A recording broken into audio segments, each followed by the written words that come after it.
Συνεχίζουμε και έχουμε τη χαρά να φιλοξενούμε στην εκδήλωσή μας την κυρία Μαρίκα Λάμπρου, σύμβουλο επιχειρήσεων, η οποία έχει διαγράψει περισσότερα από 30 χρόνια επιτυχημένης τελεχικής εμπειρίας σε ελληνικές και πολυεθνικές εταιρείες, ενώ τα τελευταία 15 χρόνια κατήχε θέσεις γενικής διευθύντριας και CEO. Συνόψισε κάποια από την εμπειρία της στο βιβλίο «Μυστικά επιτυχίας για οικογενειακές επιχειρήσεις στη νέα εποχή». Κυρία Λάμπρου, ανυπομονούμε να σας ακούσουμε. Καλησπέρα, σας ευχαριστώ πολύ που με καλέσατε. Να με συγχωρείτε, πρέπει να είμαι όρθια, να δεν κάνω τη μισήση. Μπορεί να κινούμε και λίγο. Το θέμα είναι εξαιρετικά ενδιαφέρον. Η αλήθεια είναι ότι το συζητάμε περισσότερο από 20 χρόνια και θέλω να δώσω συγχαρητήρια σε αυτήν, γιατί πραγματικά αυτή η πρωτοβουλία βοηθάει. Όσο πιο πολύ τα λέμε, τόσο πιο πολύ γίνονται κατανοητά και τόσο πιο πολύ έχουμε πιθανότητες οι νεότερες γυναίκες να είναι πιο διεκδικητικές από όσο ήμασταν εμείς παλαιότερα. Μιλάμε για τα ενία. Βρήκα μια πολύ παλιά φωτογραφία, θα μπορούσε να είναι της οικογένειας του μπαμπά μου ή της μαμάς μου, πριν από πολλά χρόνια. Η αλήθεια είναι, και εδώ είμαστε για να πούμε πραγματικότητες, ότι τα ενία του κόπου, της ευθύνης, της απασχόλησης, της φροντίδας, οι γυναίκες τα είχαν. Σε σημαντικό βαθμό συνεχίζουν να τα έχουν μέσα στην οικογένεια και μέσα στον οικογενειακό και κοινωνικό περίγυρο. Τώρα μιλάμε και για κάποια νέα ενία, γι' αυτά ερχόμαστε να συζητήσουμε περισσότερο σήμερα, που είναι τα ενία της δύναμης, της εξουσίας, σε θεσμικούς φορείς, σε ομάδες, σε οργανωμένα περιβάλλοντα, σε επαγγελματικά ή επιχειρηματικά περιβάλλοντα. Εκεί θα τολμήσω από τον προτέρων να πω ότι παλεύουν ακόμη οι γυναίκες να τα κατακτήσουν, σε κάποιο βαθμό τα κατακτούν, αλλά όπως είπε και η κυρία Εφρέμογλου, οι έρευνες δείχνουν ότι δεν πάμε με πολύ γρήγορους ρυθμούς. Για να δούμε λοιπόν πώς θα φτάσουμε εκεί. Να αναρωτηθούμε τι έχει αλλάξει από τότε μέχρι σήμερα. Κάποια στοιχεία είναι ενδεικτικά για την πρόοδο που έχει επιτευχθεί μέχρι σήμερα. Το ότι έχουμε περισσότερες γυναίκες στις επιστήμες, στην τεχνολογία, στα μαθηματικά, αυτό είναι κάτι πολύ σημαντικό. Όταν εγώ μπήκα στο Πολυτεχνείο δεν ήμασταν ούτε 10% οι γυναίκες. Σήμερα τα ποσοστά μπορούν να φτάνουν και στο 50% σε κάποιες σχολές. Είναι σημαντικό αυτό. Βλέπουμε ότι οι γυναίκες κάνουν και μεταπτυχιακές σπουδές, κάνουν διδακτορικά. Η αλήθεια είναι ότι στο σύνολο των εχόντων μεταπτυχιακούς τίτλους οι γυναίκες είναι περισσότερες. Αν όμως δούμε μετά τις ιεραρχικές βαθμίδες των επιχειρήσεων, οι γυναίκες είναι λιγότερες σε σχέση με τους άντρες. Άρα οι περισσότεροι, αν θέλετε, η υψηλότερη επίπεδου μόρφωση δεν ανταποκρίνεται στο πώς τελικά θα απασχοληθούν. Ένα μικρό θεματάκι εδώ. Έχουμε περισσότερες γυναίκες εργαζόμενες από ό,τι στην εποχή της γιαγιάς μου ή της μαμάς μου, αλλά συνεχίζουμε να μην είμαστε στο 50% του εργασιακού δυναμικού, παρότι είμαστε στο 50% και κάτι του πληθυσμού παγκοσμίως. Άρα πάλι εδώ λιγάκι υπολοιπόμαστε. Εγώ θα τολμήσω να σας πω παρόλη την πρόοδο, με δύο μικρά παραδείγματα, ότι φοβάμαι ότι υπάρχει και ένα μικρό πισωγύρισμα, το οποίο θα το εντόπιζα με δύο κουβέντες συντηρητικοποίηση της οικογένειας, για λόγους φόβου κλπ. Ας το σκεφτούμε, ας προβληματιστούμε. Να σας πω τα δύο παραδείγματα. Πριν από πολύ λίγα χρόνια, όταν διευθύνουσα σύμβουλο σε επιχείρηση, έκανα την πρόταση για προαγωγή σημαντική σε μια γυναίκα, η οποία ήταν πολύ άξια, πολύ καλή στη δουλειά της, και ο άμεσος διευθυντής της μου παραχώρησε το δικαίωμα να το κάνω εγώ, γιατί μου είπε: εσύ είσαι και γυναίκα, θα την εμπνεύσεις περισσότερο να της κάνεις την πρόταση. Της έκανα την πρόταση και έβλεπα ότι κάπως σαν να της έλεγα κάτι άβολο, δεν ανταποκρινόταν. Όταν στη συνέχεια τη ρώτησα, μα γιατί αντιδράσεις έτσι, δηλαδή δεν μου λες ναι, δεν μπορώ να αναλάβω, μου είπε, γιατί εγώ έχω όλες τις ευθύνες στην οικογένεια και εγώ πρέπει να είμαι πέντε και κάτι στο σπίτι, και μου είπε τις διάφορες εργασίες που έχει να κάνει γυρνώντας στο σπίτι. Το άλλο παράδειγμα που έχω να πω και με προβληματίζει πάρα πολύ είναι ότι πολύ πρόσφατα στο κοινωνικό μου περιβάλλον είδα μια νέα κοπέλα, καθόλου άξια εργαζόμενη, η οποία ήταν εξαντλημένη από κούραση, και όταν της είπα: παιδί μου, πάρε βοήθειες και κάνει κάτι άλλο, ήθελε να προχωρήσει και τη δουλειά σου, τη σταδιοδρομία σου. Μου είπε: εμένα το πρώτο στο καθήκον μου είναι να φροντίζω τα παιδιά μου και την οικογένειά μου. Εμένα με προβληματίζουν όλα αυτά. Δεν έχουμε βρει ισορροπία, δεν ξέρουμε να βάζουμε προτεραιότητες, άρα δεν έχουμε λύσει όλα μας τα θέματα. Δεν θέλω να μείνω πάρα πολύ στους αριθμούς για να έχει πληρότητα η παρουσίαση που σου έχω βάλει. Ναι, σε κάποια σημεία πάμε καλά. Να σας πω ότι ο νόμος 4706 που έγινε και αφορά τις εισηγμένες επιχειρήσεις ήταν ένα μεγάλο βήμα μπροστά, παρότι το 25% εκπροσώπηση στα διοικητικά συμβούλια, που δεν το έχουμε φτάσει ακόμα, στο 23 είμαστε, δεν είναι ικανοποιητικός για μένα. Δεν καταλαβαίνετε να μην είμαστε 50% γυναίκες στα διοικητικά συμβούλια. Παρ' όλα αυτά βοήθησε, δεν μπορούμε να πούμε δεν βοήθησε. Όμως και στην Ευρώπη τα πράγματα δεν είναι φοβερά. Γιατί θα σας πω, εκτός από τα διοικητικά συμβούλια, που ξέρετε ότι αποφασίζουν τη στρατηγική, έχουμε και τις εκτελεστικές ομάδες που τρέχουν τις επιχειρήσεις. Τις εκτελεστικές ομάδες των επιχειρήσεων στην Ευρώπη, μία στις 5 επιχειρήσεις δεν έχει καμία γυναίκα. Καμία γυναίκα, ούτε στο HR, ούτε στο finance, σε επίπεδο director. Γιατί παρακάτω μπορεί να έχουν.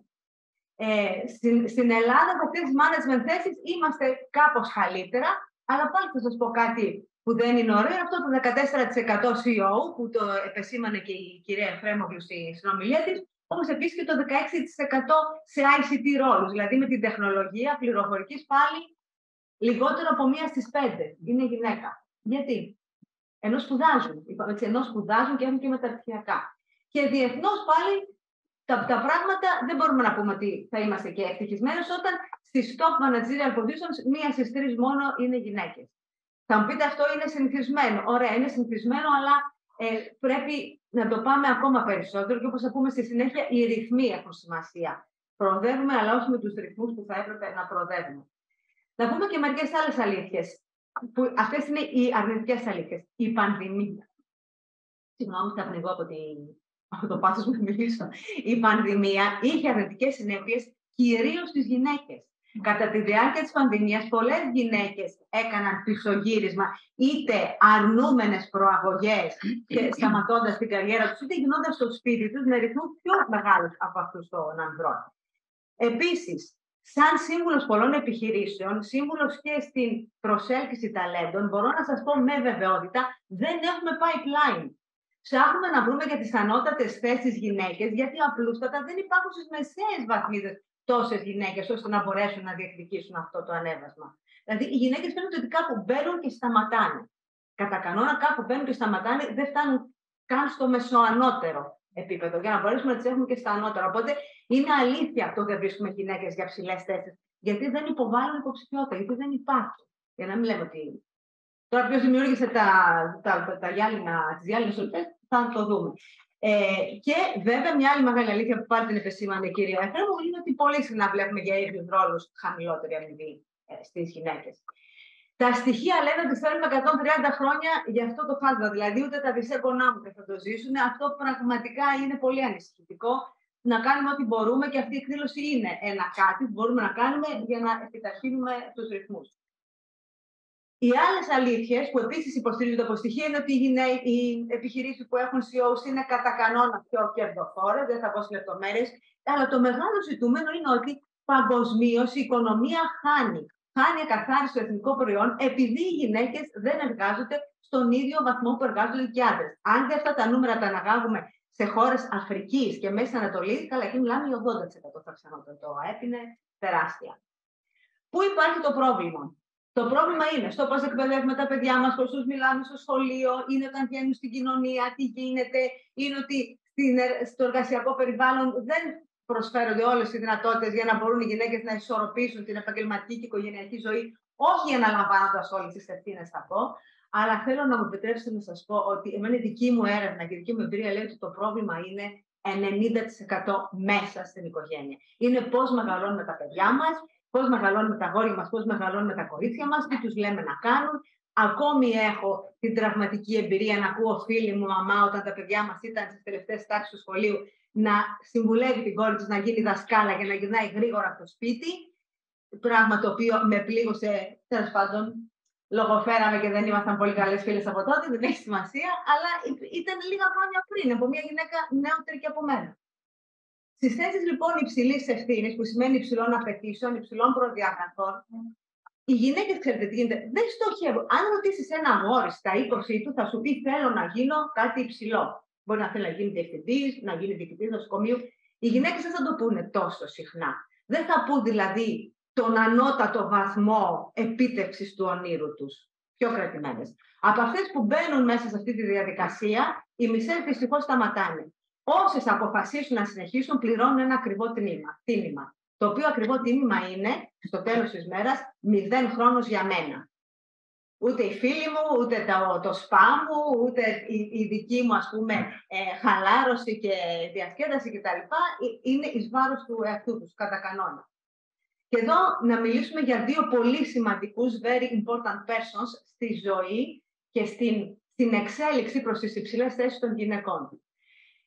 Να πούμε για τον καταλυτικά αρνητικό ρόλο της μητέρας.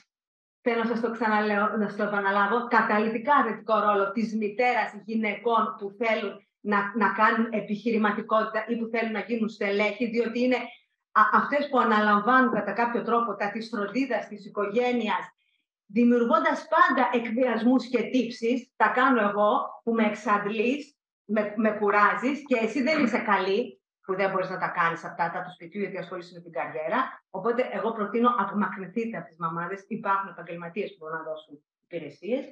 Και να μιλήσουμε επίσης και για τον καταλυτικά θετικό ρόλο του συντρόφου, γιατί όπου βρίσκεται γυναίκες που να μπορούν να σταδιοδρομήσουν είτε επιχειρηματικά είτε στελεχικά, θα βρείτε δίπλα τους ένα σύντροφο που καταρχήν σέβεται και εκτιμά αυτό που θέλουν να κάνουν και κατά δεύτερον τις βοηθά, συμπαραστέκεται σε αυτό. Τώρα, τη γυάλινη οροφή πώς θα τη σπάσουμε? Για μένα με έναν μόνο τρόπο, με αυτοπεποίθηση. Με αυτοπεποίθηση. Πρέπει να πιστεύουμε στον εαυτό μας. Οι γυναίκες αναρωτιόμαστε πάρα πολύ. Πάρα πολύ αναρωτιόμαστε αν θα τα καταφέρουμε, αν είμαστε άξιες, αν μπορούμε. Μπορούμε. Μπορούμε και απλώς πρέπει να το πιστέψουμε και πρέπει να το πιστέψουν οι νέες κυρίως γυναίκες. Γιατί τα στερεότυπα αυτά δεν είναι ανυπέρβλητα. Γιατί το να έχεις οικογένεια και να κάνεις και επιτυχία επαγγελματική δεν είναι αδύνατο. Γιατί επίσης η δικτύωση πρέπει να είναι και ένα άθλημα γυναικείο. Πάρα πολλές φορές, τελειώνοντας τη δουλειά, δεν ακούμε την όποια δουλειά μας. Έτσι, ένα διοικητικό συμβούλιο ή μια άλλη δουλειά. Πάμε για ένα καφέ, πάμε για μια μπύρα. Οι γυναίκες λένε: όχι, έχω δουλειές στο σπίτι, τα παιδιά, πρέπει το σίδερο, το φροντιστήριο. Οι γυναίκες συνεχίζουν να είναι εγκλωβισμένες σε αυτά. Ενώ η δικτύωση είναι ένα πράγμα για την καριέρα τους. 300% η δική μου άποψη είναι δεν υπάρχει γυναικείο άρωμα στην ηγεσία και στην επιχειρηματικότητα. Δεν υπάρχει γυναικείο στυλ ηγεσίας και γυναικείο στυλ επιχειρηματικότητας. Έχω δει τα ίδια προφίλ σε άνδρες και σε γυναίκες. Μπορείς να είσαι ένας άνθρωπος αυταρχικός και ένας μη καλός συνεργάτης. Μπορεί να είσαι και με συναίσθηση και το φύλο δεν έχει σημασία. Απλώς πρέπει να αλλάξουμε αυτή την κουλτούρα, να γίνει πιο συμπεριληπτική και πιο... να ξεπεράσουμε τα παλιά τα στερεότυπα, για τα οποία θα μιλήσουμε λιγουλάκι. Οπότε θέλουμε εκπαίδευση, θέλουμε θεσμικές παρεμβάσεις. Πρέπει στα μεευτήρια, εγώ λέω καμιά φορά, πρέπει να πάμε να εκπαιδεύσουμε, στα μεευτήρια. Αλλά το πιο σημαντικό που έχω εδώ να μοιραστούμε μεταξύ μας είναι να μιλήσουμε σε νέες γυναίκες. Και θέλω πραγματικά φεύγοντας να αναρωτηθούμε η κάθε μια μας σε πόσες γυναίκες η ζωή της έχει κάνει mentoring, πόσες γυναίκες κάνει σήμερα, αυτή τη βδομάδα, αυτό το μήνα, σε πόσες γυναίκες, νεότερες κατά κανόνα, ή μπορεί και στην ίδια την ηλικία τη δική μας να χρειάζεται απελευθέρωση, σε πόσες θα μιλήσουμε για να τις βοηθήσουμε να κάνουν αυτό το βηματάκι, το μικρό βηματάκι που θέλει όμως μερικές φορές ένα φιλικό σκούντιμα για να προχωρήσουμε. Για τα μοντέλα ηγεσίας, λοιπόν, για να ολοκληρώνω, και ανδρικό. Υπάρχει το παλαιό παραδοσιακό μοντέλο ηγεσίας, το έχουμε όλοι δει, το έχουμε ζήσει, το έχουμε βιώσει. Είναι το αυταρχικό του αρχηγού παντογνώστη που δεν κάνει ποτέ λάθος, που αποφασίζει χωρίς να χρειάζεται φυσικά να ενημερώσει ή να ενημερωθεί από την ομάδα του, που δεν έχει καμία ενσυναίσθηση, που κλειδώνει τις πόρτες, ανεβαίνει από το υπόγειο του πάρκινγκ μέχρι τον τρίτο όροφο που είναι το γραφείο του, κλειδώνει το ασανσέρ γιατί δεν πρέπει να μπει κανένας άλλος. Εγώ το έχω ζήσει αυτό. Το έχω ζήσει αυτό βεβαίως. Που δίνει εντολές και που μπορεί να είναι αυθαίρετος χωρίς να υπάρχει καμία συνέπεια. Υπάρχει αυτό σήμερα? Ειλικρινοί σας είμαστε, σε κάποιο βαθμό συνεχίζει να υπάρχει. Συνεχίζουν να υπάρχουν τέτοιου είδους ηγέτες. Τώρα το ηγέτης εδώ είναι πραγματικά πάρα πολύ να του το αποδώσουμε, γιατί δεν είναι ηγέτης ένας τύπος που είναι αρχηγός με αυτά τα χαρακτηριστικά ή μια γυναίκα. Υπάρχει όμως το σύγχρονο μοντέλο ηγεσίας που είναι αυτό του ηγέτη υπηρέτη, του servant leader, που είναι εκεί για να φροντίσει για την ευημερία, για την ανάπτυξη των ανθρώπων, όλων των υπολείπων, όλης της ομάδας. Που είναι ένας άνθρωπος που ξέρει να ακούει, που ξέρει να μην κάνει αποκλεισμούς, ένας άνθρωπος που μπορεί να συνδιαλέγεται, που είναι αυθεντικός. Και αυθεντικός είναι κάτι που σε εμάς τις γυναίκες ίσως βγαίνει πιο άνετα, είναι και ο ευάλωτος. Δηλαδή ο αυθεντικός μπορεί να εκνευρίζεται, μπορεί να κλάψει, μπορεί να ενθουσιαστεί, μπορεί Όλα αυτά είναι πράγματα που μπορούν να συμβούν. Έχουμε συνηθίσει να βλέπουμε ηγέτες, είτε γυναίκες είτε άντρες, που είναι με τις πανοπλίες. Μα δεν είναι αυτό το σημερινό σύστημα ηγεσίας που χρειάζεται ο κόσμος. Δεν μπορούν να πάνε μπροστά έτσι οι επιχειρήσεις. Δεν μπορούν να εμπνεύσουν τους ανθρώπους, το πιο σημαντικό. Γιατί αν αισθάνονται ότι δεν τους καταλαβαίνεις, ότι εσύ στον κόσμο σου και αυτοί στον εμπειρό τους, δεν θα έρθουν μαζί σου. Αυτό το μοντέλο ηγεσίας ταιριάζει όχι με τα φυσικά μας χαρακτηριστικά, αλλά με αυτά στα οποία μας οδηγεί το φύλο μας, με τη φροντίδα. Με τη φροντίδα της μητέρας. Αλλά όχι στερεοτυπικά, ξαναλέω, έτσι. Τώρα, πώς μπορούμε να ηγηθούμε για να πούμε ότι πραγματικά θα πιάσουμε τα ενία έτσι όπως πρέπει? Με ταπεινότητα, δηλαδή προσγειωμένα, αλλά με φιλοδοξία. Να έχουμε υψηλά όνειρα, αλλά να καταλαβαίνουμε και πού βρισκόμαστε, να αντιλαμβανόμαστε το περιβάλλον. Στις νέες γυναίκες, 3 πράγματα, 3α θέλω να προτείνω. Αυτοπεποίθηση, αξίζουμε, μπορούμε, θα τα καταφέρουμε. Αυθεντικότητα, έχω δικαίωμα να είμαι ο εαυτός μου, δεν χρειάζεται να ακολουθήσω κάποιο άλλο role model. Και ανθεκτικότητα, που είναι πάρα πολύ σημαντικό, γιατί πολλές φορές θα χρειαστεί να λυγίσω ή θα χρειαστεί να πέσω, γιατί κάποιος με πλώτσιζε, γιατί εγώ, τέλος πάντων. Εάν οι κόρες μου ήταν μικρότερες, αυτό το είδα πάρα πολύ μεγάλη, αλλά μου αρέσει πάρα πολύ τα μικρά κοριτσάκια να μην θέλουν να γίνουν πριγκίπισσες και να θέλουν να γίνουν CEOs, γιατί όχι. Και μου αρέσει πάρα πολύ κάτι αντίστοιχα ανατρεπτικό να είναι για τα αγοράκια. Είναι και αυτό μέσα στη ζωή, γιατί να το έχουμε αποκλεισμένο. Επειδή νομίζω ότι μαθαίνουμε και μελετώντας και διαβάζοντας, θέλω να προτείνω στο ακροατήριο μας 2 βιβλία που για μένα ήταν καθοριστικά στην πορεία μου, αλλά και που πιστεύω ότι μπορούν να μας δώσουν πάρα πολλά πράγματα. Το βιβλίο της Pink Food, το Bend Not Break, μας μαθαίνει πώς να αντέχουμε. Να πέφτουμε, να ματώνουμε τα γόνατά μας, να σηκωνόμαστε, να σκουπίζουμε το αιματάκι και να συνεχίζουμε. Είναι η ιστορία της ζωής της, είναι πραγματικά συγκλονιστική. Είχα την ευκαιρία να τη δω από κοντά αυτή τη γυναίκα πριν από μερικά χρόνια εδώ στην Ελλάδα. Είναι απίστευτη. Από το μηδέν, από το τίποτα, με όλους απέναντί της, τα κατάφερε και έχει κάνει τρομερά πράγματα. Ειλικρινά το συστήνω ανεπιφύλακτα. Το δεύτερο βιβλίο, το Lean In, που την τελική του έκδοση είχαμε τη χαρά να την παρουσιάσουμε με την κυρία Κουσιανά πριν από κάποια χρόνια, είναι το βιβλίο εκείνο που μαθαίνει τις γυναίκες να κάθονται στο τραπέζι. Να έχουν δικαίωμα να κάθονται στο τραπέζι. Έχουμε ένα πρόσφατο από την ευρωπαϊκή μας ιστορία, πολύ κακό παράδειγμα, που μια γυναίκα πολύ υψηλού επίπεδου δεν κατάφερε να καθίσει στο τραπέζι και έμεινε όρθια. Και νομίζω όλες μας πλήγωσε αυτό και μας ντρόπιασε. Αλλά μαθαίνουμε να διεκδικούμε πράγματα. Πρέπει είναι σκληρό το να διεκδικείς, αλλά πρέπει να το κάνεις αυτό. Θα τελειώσω με τα λόγια της Γενικής Διευθύντριας του Διεθνούς Νομισματικού Ταμείου, αλλά λίγο πριν θα σας πω κάτι. Θέλω πραγματικά, δεν το κάνω από έπαση, δεν θέλω να συγκινηθώ, αλλά θέλω να σας δείξω κάτι. Στις 8 Μαρτίου, που ήταν η μέρα της γυναίκας, ξαφνικά είδα ότι στο Instagram, οι 2 μου κόρες, οι οποίες είναι δεξιά και αριστερά στη φωτογραφία που βλέπετε, αυτό είναι κάποια στιγμή, νομίζω, τον Οκτώβριο που είμαστε στο Παρίσι μαζί, εγώ είμαι στη μέση. Λοιπόν, οι 2 μου κόρες σήκωσαν μια φωτογραφία μας κοινή στο Instagram και γράφουν Strong Women Inspire Strong Girls. Το οποίο είναι πολύ τιμητικό για μένα, αλλά δεν είναι αυτό το θέμα. Το θέμα είναι, εγώ αισθάνθηκα ανάγκη να τους ανταπαντήσω αυτό και αν δεν το βλέπετε καθόλου, ότι strong girls make moms proud. Και αυτό πραγματικά είναι ένας λόγος που με κάνει να συνεχίζω να μάθομαι για αυτά που λέμε, γιατί θα ήθελα όλες οι μαμάδες και όλοι οι πατεράδες να είναι περήφανοι για τα παιδιά τους, είτε είναι αγόρια είτε είναι κορίτσια, επειδή φέρονται ανθρώπινα και επειδή έχουν ανοιχτούς ορίζοντες. Και επειδή όσες είναι γυναίκες έχουν από το σπίτι τους τη δυνατότητα να διεκδικήσουν πράγματα χωρίς αποκλεισμούς. Χωρίς αυτό μπορείς, το άλλο δεν μπορείς ή δεν πρέπει.